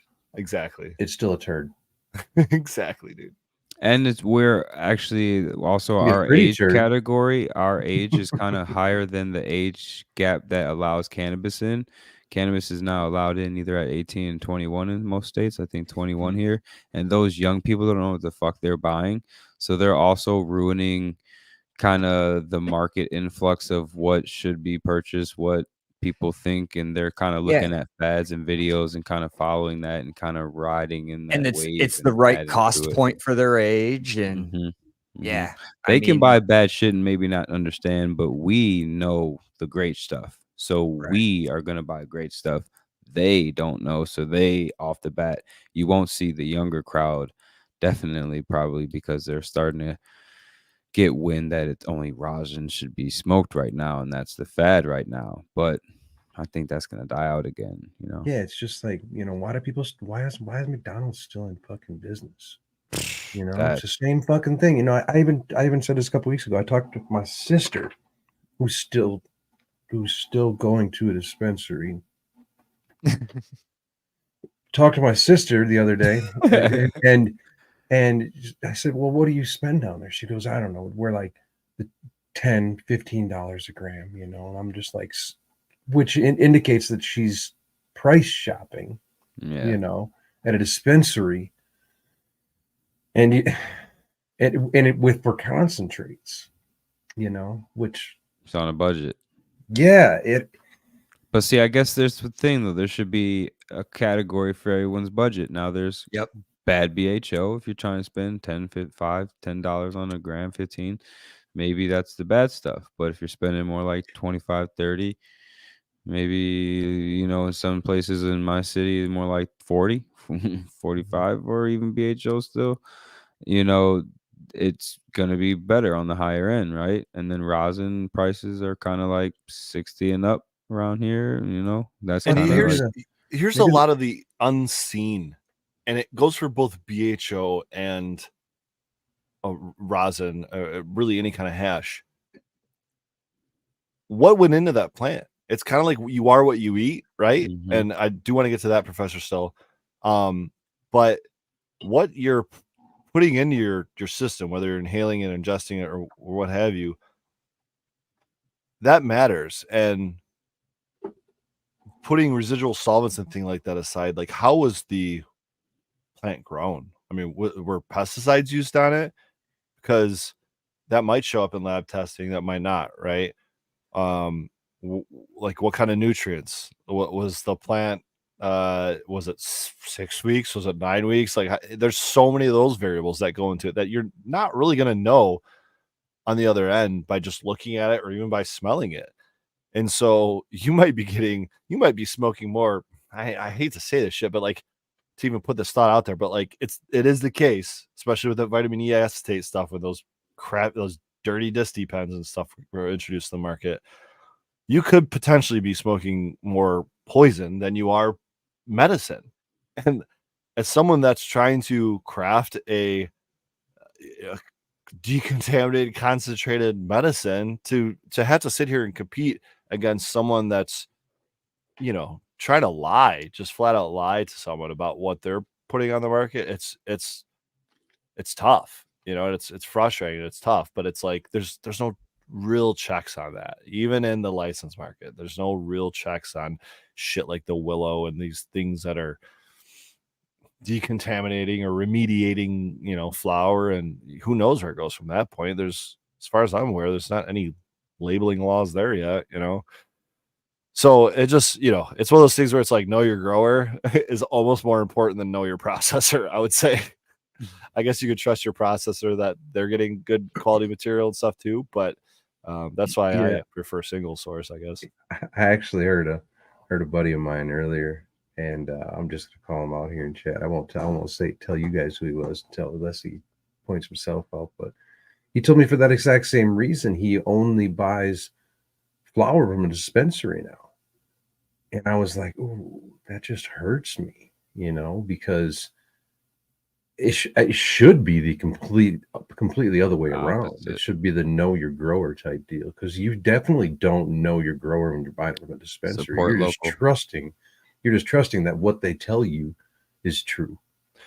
You know, It's- and what hoops they did or didn't have to jump through to get, you know. But it also This feels is like going- a slap in the face, though, doesn't it? When they're like, "Oh, I'm shopping over here," when you do, fuck yeah, it does. you're over Yeah. here putting in all your work and your Yeah, hopes Get and these dreams. $50 ounces. Yeah, I mean, yes and no. That aside, you know, I'm not even worried about that. But yeah, no, they just definitely, you know, essentially saying that they, and I think what they were saying is that they trusted the commercial market more than they trusted the black that was coming in, the black market that was coming in, rather than just having it as a home grower next door, your buddy. That's a completely different thing, you know. So I think that's the line in which, not to get like a conspiracy on you or whatever, but I think this is a coordinated marketing campaign coming down from, if not just the state governments, maybe a large corporate lobby. Because if we Google it right now and look up, I don't know, type in the correct keywords about this kind of stuff, you're going to see a lot of articles being pushed about how the legal stuff is lab tested, and so we know it's safe and clean, and we want to stay away from this dirty black market because it's untested and there's potentially a lot of poison and yada yada yada. And it's like, in this case, there's some truth to that. Yeah. You know, those are checks and balances and regulations, and that's what they're there for.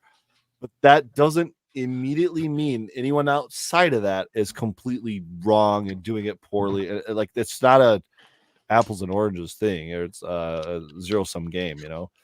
Hell yeah, there you go. Yeah, and that's, in this case, they were referring to the infestation of fentanyl into the right. And it's just like, what are we doing, man? Like, got some milk chucky, huh? You know what time it is?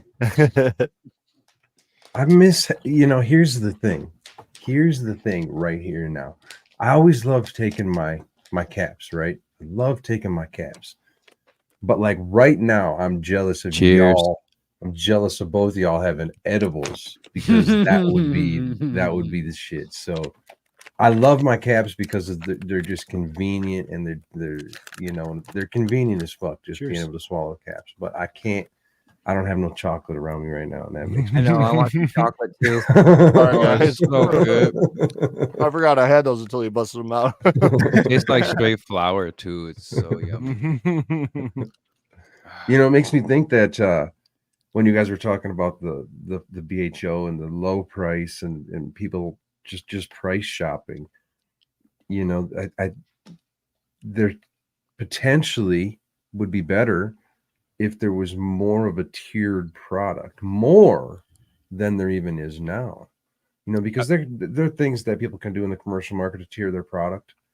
Yeah, and it's legitimately, and it's legitimate, but there's probably steps that we could take to make inevitably, the lower the price, the lower the quality.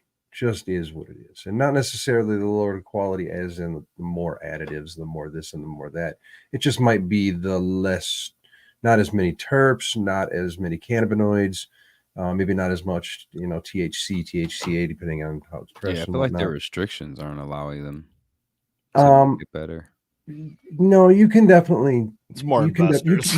you can put it on the shelves. It's just, I feel like if somebody were to walk into a dispensary and say that they, you know, see and have a little bit of knowledge of the cheap stuff, I guess, I think more would spend the $20 on the rosin than they would the $10 on the unfortunate, what we know is less quality BHO. They have it for flour. They don't really have it for concentrates. Agreed. They go and buy shake. But they right? do on Or the that. on the BHO market, but they don't admit it. You know, and I think that's that's more back to education again. You know, yeah, it's either good or bad. They don't know why Fagroli's is more expensive than this fucking $10 gram over here. You know, but I don't know how much. No one's going to voluntarily label their Which you stuff can't as do in a worse dispo. either. Right. Sorry, say that again, Superior. No one's going to voluntarily label their stuff as worse. as whatever the Right. lower tier ends up being. It's a fine line unless it to goes on cross, sale. you know, by saying Yeah. it's budget, but it's not worse. It's, you know, it's Yeah. now we're playing with words and We whatnot. They'll call should it just be house brand, openly you know. friendly with our words, budget But friendly. here's the I've had jars that I've had laying around that I've had in the fridge and whatnot that I've labeled as food grade, you know, that I would smoke. You know, so right there is a product that could be put on the shelf at a dispensary, you know, commercially made, that could be $15. So now you got a gram where you're walking in, you got a gram of rosin for 10, 15 bucks. Well, we need to go back to the categories of having, you know, mids, top shelf, Right. exotic, fucking low grade. You know what I'm saying? Like, we got to have those tiers, and not only just for flour, but for concentrates too. Like, and this should be available. Like, you're right. You're saying, But that's, I mean, I feel like that's, I guess because that you would as a put you grower- better on a pedestal. Technically, you know, that would I get you agree. way up, way on Dude, the listen, fucking everyone exotic that shelf. has a product in fucking Walmart wants the, you know, the prime shelf space, right? They don't want to be on the bottom unless they're at the cereal aisle with the kids, you know, like that's all merchandising or whatever. But as a grower and processor, it's a little bit harder, I would say. I mean, it's easier, but also can be more destructive. Let's put it that way. It's easier, but more destructive to create tiers with your brand because there's a sense of or potential for cannibalization there, right? So, like for my particular case, I really just focus on the craft, the quality, the connoisseur, whatever you want to call it, right? I think that's more up to like the retailer or the broker to provide those tiers, right? They have to It is. be going and looking for and seeking out and be willing to pay for that top tier while also having this budget option and also just having a plethora of mids or whatever you want to call it, you know, It's your based brand. on their customers, you know. Yeah, your brand is what you're putting out, and that's what they should put on the shelf. Frigroli is fucking exotic to me, top shelf, can't get any better, right? And that's the brand. So that's what I've got to bring in order to say I've got something on my top shelf. If it's anything underneath that, it's got to be the mids or whatever else, whoever else, you know, craft, or not even craft, but just big MSO brand shit. And that's basically how it should be, you know, and there should just be the retailer, as you said, you know, if you're selling Louis Vuitton or if you're selling Skechers, there's a difference in price, right? You kind of got to know what you're shopping for. And but if you have something for all those people that come into your store, then everybody will shop with you. And maybe that's the best part about that, right? If you have something for everybody, then you can bring everybody in. But if you don't have something for everybody, then not everybody can shop with you. Then you're looked at as a certain retailer, right? You're only carrying this or that. If you don't have a higher end, then you're only carrying lower end. If you only have, you know, and vice versa. Dude, I mean, in Michigan, that depends on the market you're in too. You know, like the Flint market versus the Ann Arbor market. I talk about that a lot. Like big price differences, big, you know, of what people are willing to pay, the different types of customers. It is what it is, you know. And so it depends on the market you're in. You might own dispos in both, and you might be pushing. You're probably going to very quickly find out what product you need to push in certain areas. So that's clearly a market issue, but. Man, it's just like I don't know. I guess everyone just has to like find their lane, right, and like just go hard in it and like try to produce either the top quality product if that's what you're going for, or the most of the budget, you know, and try to take that market share. I don't know. It's just I obviously can't compete with like any of these MSOs or anything, so I'm pretty certain I found my lane. I'm gonna stick to it, you know. Not a Just bad like idea. every business, though. It's true, man. Yeah, It doesn't matter what business you're in, you're always competing against another major company that's doing the same shit you're doing. And in the end, it doesn't feel like it right now. I know it doesn't feel like it right now, guys, but in the end, competition does make everything better, and it finds a level. Do Yeah, you feel like your trophies help? I mean, that's why they're there. I'm saying they're kind of nice, dude. I've traveled to a lot of events without those trophies in the last year. I don't have a high times trophy, but I'm a trophy winner as well. Hell yeah, dude. my- That 420 golf club. I got one of them. From my yes, sir. Let's go. Cheers, yes, bro. sir. Cheers. Yeah, buddy. I don't enter a lot of cups, man. We don't have a hell of a lot of cups here in Colorado. A couple cups that I have entered, I've got some little coins and stuff. They weren't big I got little ones. competitions and what, but Look, I got little ones too. All right. yeah, there you go.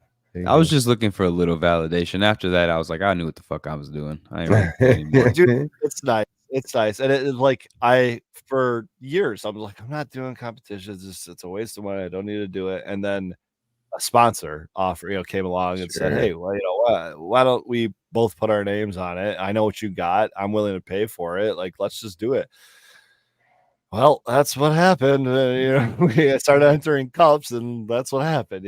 So it kind of becomes I can see how it can become addicting really quick, but I mean, there hasn't been any High Times Cups since that one, so there wasn't a whole lot to do since. I know there's probably more competitions out in Colorado, I imagine, than there are out here. There are now, yeah, for sure. Okay. But do you feel like anything gets bigger than that name used to ring so many bells? The High Times Cannabis High Times Cannabis Cup? No, Yeah.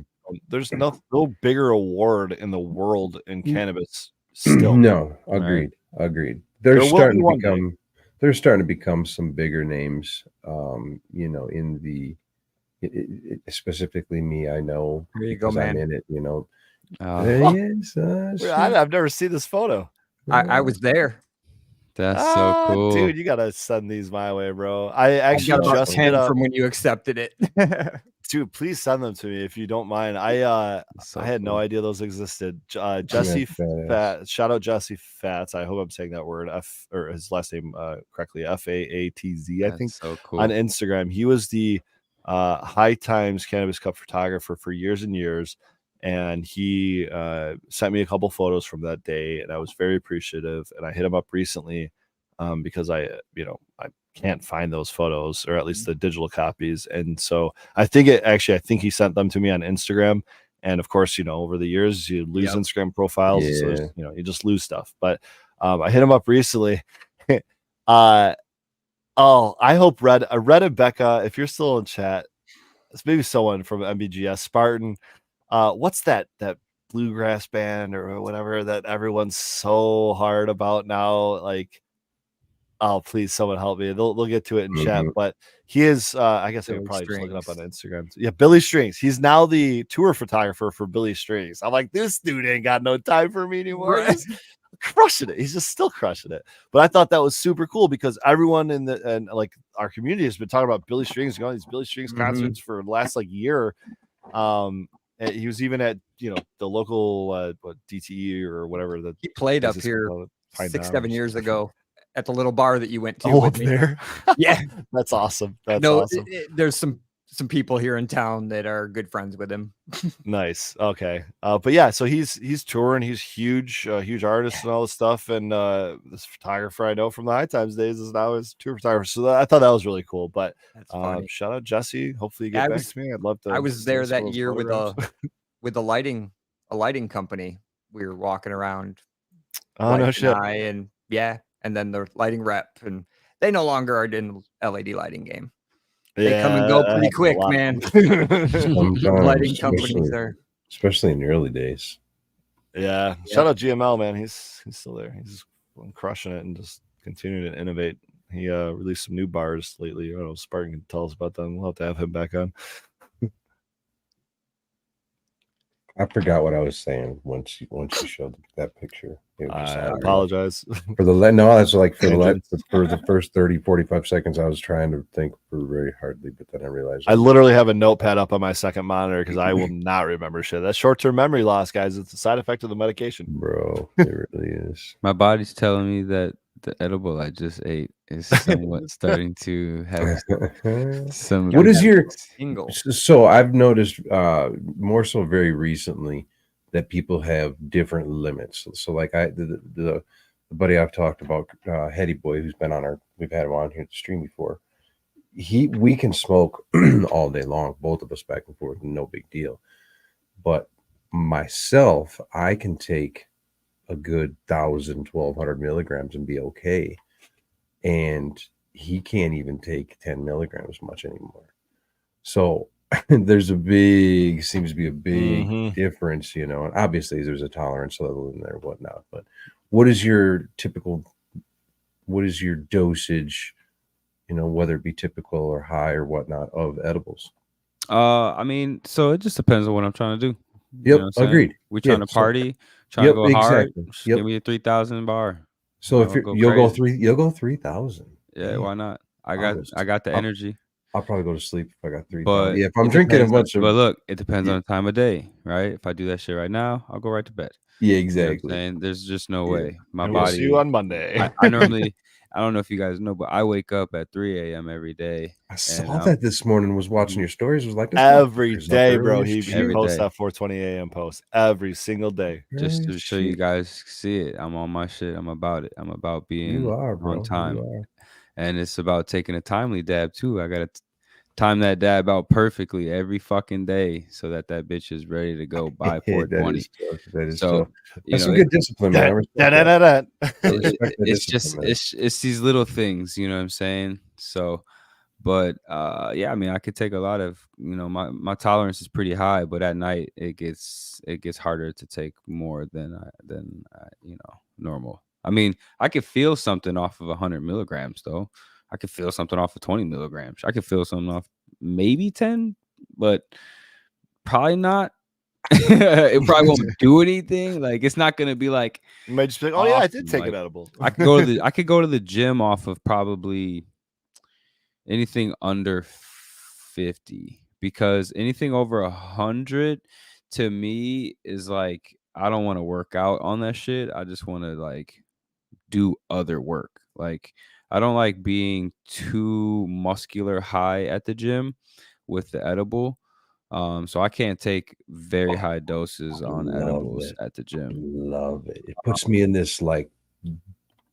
But like just dabbing, I can dab before, through, during. See, I can't dab because of the lungs when I go to work out. So I'll take 300-400, 800 milligrams before I go to the gym. My question would be, how is your cardio? Well, with the lungs, it's tough, but with the edibles, no problem at all. No problem at all. But if I take a dab, I really got to watch out when I dab versus when I do my cardio. You know what I'm saying? Like, I won't, because I have asthma as well. So, dabbing for me is stupid anyways. But surprised it doesn't help.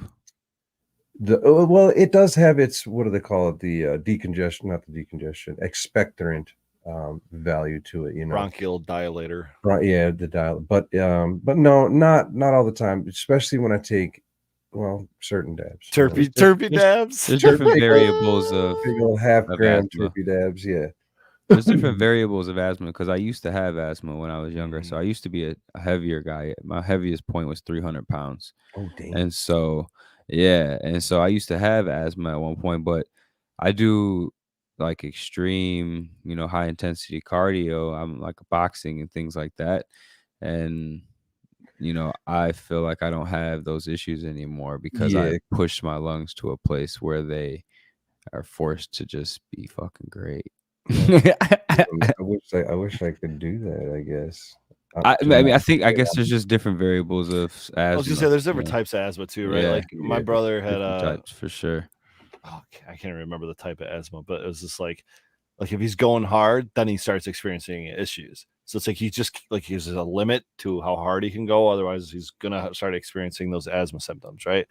It's like, that sucks. You know what I mean? But it's better than, I guess, just having it all the time where you're just constantly affected by anything, Yeah, that's generally what mine is. Like I said, if I exercise really hard, or when I'm up in the hills, pull out 3 elk instead of 1, or shout out to this year elk hunting, or take a really big dab. Generally, the inhaler's up here, but generally I don't have to hit it too much unless I take a dab of something that's.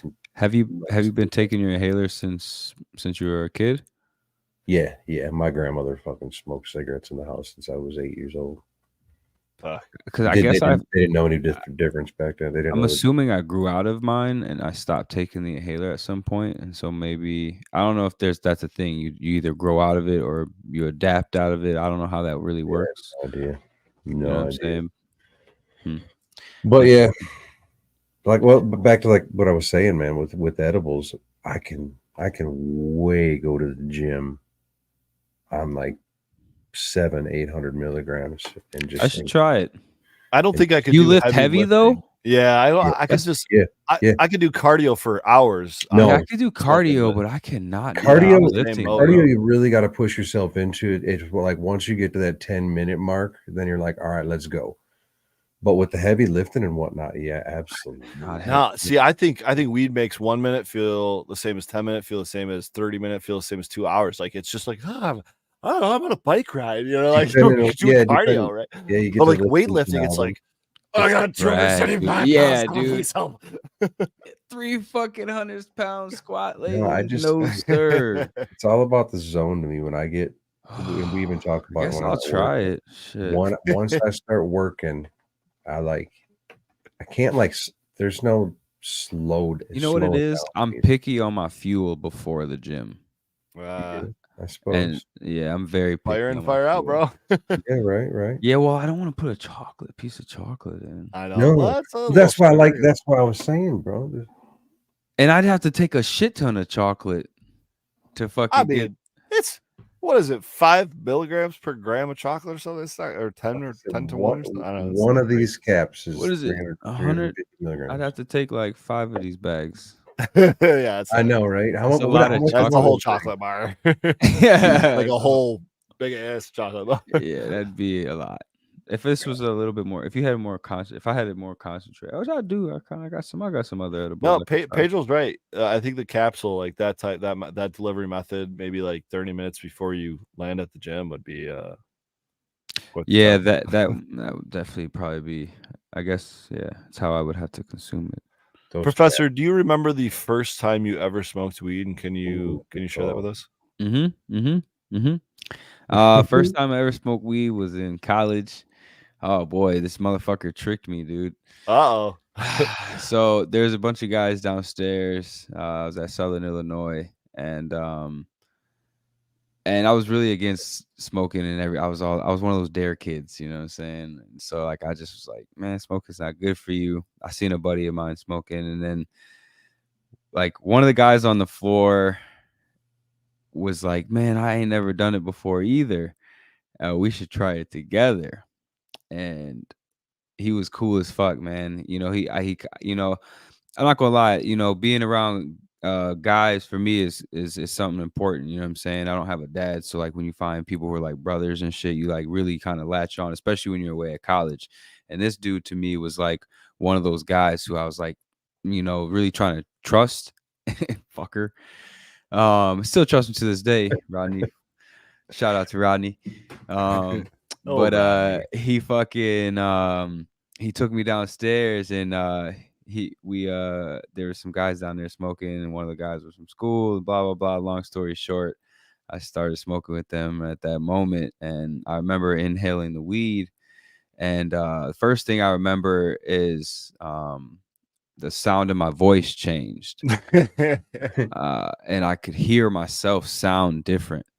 And then not long after that, my tongue went completely numb, like as if it was gone. Like I couldn't feel it. Like it was not even in my mouth anymore. I was like, this is crazy. Like, what the fuck is going on? And then I remember going upstairs to one of the homies' rooms. He had all these snacks, man. He put on fucking like Tales from the Crypt and shit. And we were just fucking like chilling. And I was just in like this really good state. And I started like having all these like revelations on like how I was thinking and like appreciating life. And I was looking outside and I was looking at the trees, and I was like, damn, you know, I really appreciate those trees right now. Like this is something small. Like, you know, I just really, and it just started changing my whole perspective on life quickly. Like I just was like all in my head, and I was just, the thoughts just came fast, and I was just like, whoa, I like this. This is nice. Like, and I started appreciating myself, and I was starting to get out of like a dark place. I was in a dark place. and it started to bring me out of that shit. And from then on, man, I just started, you know, I told myself at first, I was like, you know, I'm not going to do this. I'm only going to do it with other people. I'm never going to buy weed. I'm never going to buy it. I'm just going to smoke with the people who offer it to me. That shit lasted probably 3 days into the week. And I was looking Quickest for convert ever. I was looking for a guy on campus who could sell some shit, and then next thing I knew, you were the guy. well, not for a while. I had Okay. Not actually for a no, you're while. right. I was the guy. Holy shit. I went to the fucking guy from Miami. I got the Miami mids. That shit was super fire. I bought it for super cheap and was able to sell it for like $5 or $10 Well, yeah, a that is the bag. guy. You're And definitely the oh guy. my god, it got us high for like 4 hours. And like that was like the first half of the semester, and so that was really cool. And then this one dude introduced me to the hydro the second half of semester. That shit changed my life again. And I was like, oh shit, there's different types of Right. weed. Like Right. it looks like this green, like versus what I was selling. This other shit got me high for 4 hours. How high can this shit get me? And so I was hooked, man. It just like from then on, it just became like a race to find the best shit, the best high, the best taste, and just. So speaking of taste, you talked a lot about like the effects and stuff, but what is your favorite flavor profile? You mean like terpene profile? Like Yeah. lemonine? No, not like the I mean, if you got the Oh. terpene itself, I don't know too many people Lemonine, that know. limeine, lemonine. Yeah, No. yeah. D something. I'm very much into my citrus strains. Okay. Very much a sativa smoker, only because I like to smoke and be productive. I do like to smoke at the end of the day and chill. Don't get me wrong, I like my gassy strains, my GMOs and shit like that. I love GMO. But I'm a sucker for flavor. I'm a sucker for, you know, I'm used to be a fat kid, right? So you know, I want something You that like your sweets? Is that what you're saying? I like stuff that gives me Guilty. sensational flavors on my tongue a lot. So that's really what it's also about for me too, right? The dabs provide a sensation and a flavor as soon as I smoke, and I don't have to go smoke. I don't have to go eat all this well, if you have control and discipline, you don't have to go eat all this bullshit, right? But it takes away from me needing to go have candy all the time, right? My dabs are my candy, right? I'm literally getting high of physical stimulation and tasting something. Those two things are huge in the world of people. I mean, why do we light candles? You know what I Smell. mean? It's the Scent. smell, right? And that's like, it used to be light, I guess, but now it's the smell. And there's a lot of different things, wax melts and all these different things that we do for the smell. If you guys scroll back about 40 minutes in this video, going about, I don't know, 70 minutes in, 75 minutes in, somewhere around, maybe it's like 45 minutes in. I don't know. Scrub it. You'll find it. Rewatch it. You're going to see Professor open a jar of my extract and he smells it. And he does this little dance that my wife does when she's getting some delicious food. You know, it's that food dance. And it's that flavor, man. And you said it's something about the physical experience of getting high and the flavor and the, you know, all that. But before you even put that in your bowl, man, just smelling that good, there's that like is that itself is an experience. Just experiencing those aromas, you know. So then to put it on the tongue and in the lungs and then experience the effects of it, it's like it all comes together. Hey man, we're gonna wrap this up here. Please take us out with this dab that you're about to do. But before you rip your lungs apart, tell us where we can find you on all the socials, any events you got coming up, anything else you want to promote. Just get at it. Yeah, man, you can find me on Professor Dabs on Instagram, with the Z at the end of the name, just because of all the accounts that we've had to lose in the past with Feel that, you know, the bullshit. But on YouTube, the Professor Dab, same thing. Facebook. My real name is Corey, if you didn't know that, but everybody knows me as Professor. So. Do I have any new events coming up? Not really, man. What I'll be doing is just trying to get back more into the podcasting a little bit more and just, you know, trying to get the education back out there. Right now I'm doing a lot of stuff in the gym, training, boxing, doing a lot of personal training and coaching, stuff like that, trying to do stuff on the health side and also be a health coach in the cannabis industry as well. So I'm also building that portfolio as well as trying to maintain the cannabis side of things as well. So Dude, there's I so wanted many to events spend so much more time on all that health and fitness stuff. We are going to have you back because I think that Right. relates a lot to the cannabis side of things. for sure. One more thing. You brought up Dare. Can you prove it, bro? Oh, Can you even prove you graduated from Dare? I can't. I can't. Pedro, I- Superior Buds, you got anything for us before we check out? Yeah, stay smiling. That's all I got. Yeah. Hell yeah, Take man. care, everybody. Cheers, Enjoy. guys. Every Friday night, Forgot my Saturday phone. morning at this point. Until got next my time. marble on the other desk for this damn banger. Shit. All right, we're not gonna kill it. We're gonna watch him take this dab without his marble. Crush it. Finger it. Finger it. Oh. Yeah, Oh, I've done just that before. You just take the Dutch jar. boys. I usually take the jar. How much of a man are you? Hell yeah.